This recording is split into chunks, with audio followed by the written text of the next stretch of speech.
Welcome back to yet another video. For those who have subscribed, thank you so much for always coming back to watch my videos. And if you are watching my videos for the first time, please subscribe and don't forget to turn on the bell button.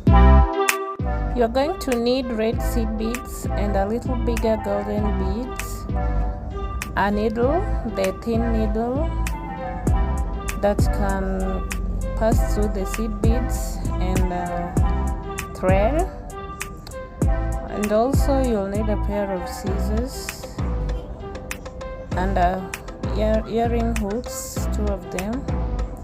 Yeah, so let's get started.